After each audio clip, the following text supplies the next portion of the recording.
উপস্থিত সভাপতি জাতীয়তাবাদী দল যুক্তরাজ্যের সভাপতি বিএনপি নির্বাহী কমিটির আন্তর্জাতিক বিষয়ক সম্পাদক নন্দিত জননেতা জনাব আলহাজ কমরুদ্দিন, আমাদের মাঝে উপস্থিত আজকের অনুষ্ঠানের প্রধান অতিথি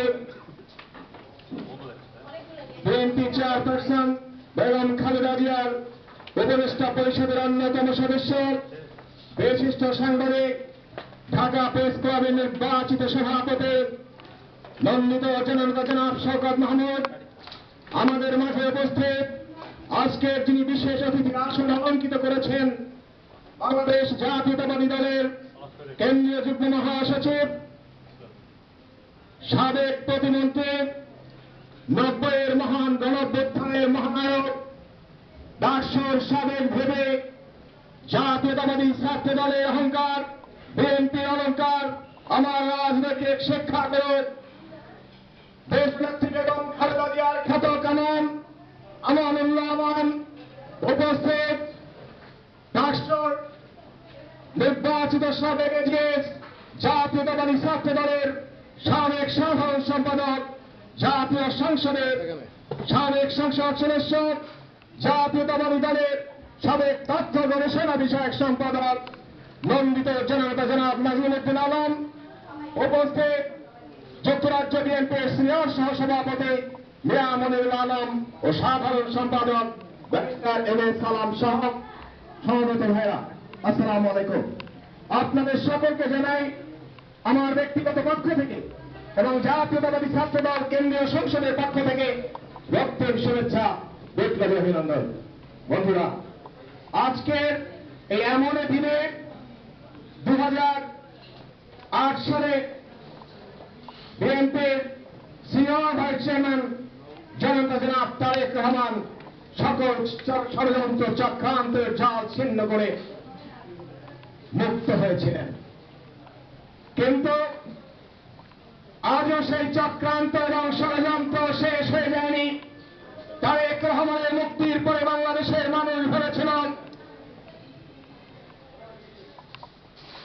রাতের আধার কেটে সূর্য উঠেছে, মানুষ গণতান্ত্রিক আলোয় আলোকিত হওয়ার সুযোগ পেয়েছে, কিন্তু মেঘের পরে মেঘ, রাতের পরে রাত, আর তারই ধারাবাহিকতায় তথাকথিত অন্তর্বর্তীকালীন সরকারের উত্তরসূরি আওয়ামী লীগ সরকার বাংলাদেশের রাজনীতিতে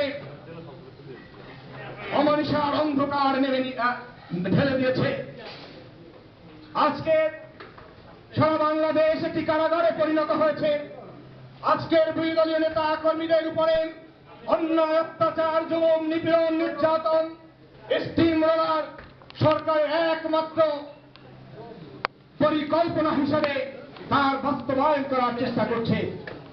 আমি শুধু শেখ হাসিনাকে একটি কথা বলবো, 1972 থেকে 75-এ যখন সকল নিয়মতান্ত্রিক পথ রুদ্ধ করে শেখ মুজিবুর রহমান দুই দলীয় নেতা কর্মীদেরকে লাশের মাধ্যমে বদ্ধভূমিতে পরিণত করেছিল, হাজার হাজার দুই দলীয় নেতা কর্মীদেরকে গায়েব করে দিয়েছিল, তখন যখন সকল পথ বন্ধ হয়ে গিয়েছিল তখন একটি পথ খোলা ফেলেছিল মানুষ, একটি পথ তৈরি করে দিয়েছিল।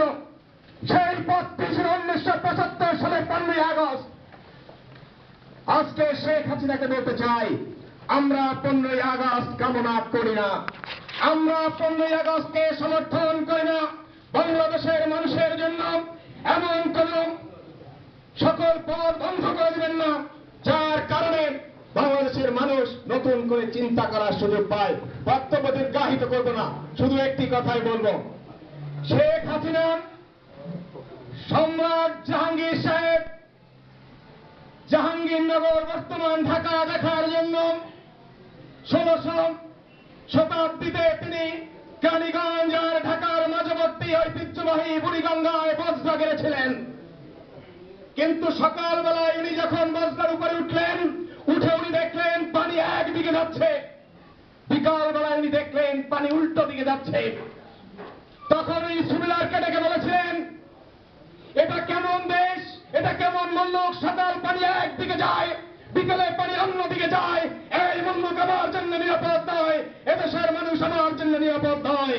অতএব বর্জা উঠলো, দিল্লি চলো, এই দেশে আমি আর থাকবো না। শেখ হাসিনা, আপনার জন্য ভাটা শুরু হয়ে গেছে। আজকে ঢাকা বার, সুপ্রিম কোর্ট বার, সর্বোপরি চিটাগাং নির্বাচনে আপনার নদীর পানি হাঁটু জল এসে গেছে। আপনাকে বাংলাদেশের মানুষ বুঝিয়ে দিচ্ছে আপনার আর ক্ষমতায় থাকার দরকার নেই। ক্ষমতা হস্তান্তর করে আপনি অন্তর্বর্তী নির্বাচন দেন, আপনি এই বিষয়টি বুঝবেন, এই আশাবাদ ব্যক্ত করে সবাইকে ধন্যবাদ জানিয়ে আগামী দিনে তারেক রহমানের নেতৃত্বে আমরা আরো জোরদারভাবে দেশ গঠনের এবং এই হাসিনা বিরোধী আন্দোলনকে আরো জোরদার করবো, এই আশাবাদ ব্যক্ত করে সবাইকে ধন্যবাদ জানিয়ে শেষ করছি। খোদা হাফেজ, জিন্দাবাদ, সবাইকে ধন্যবাদ। সম্মানিত ব্যক্তিবৃন্দ, আমি আপনাদেরকে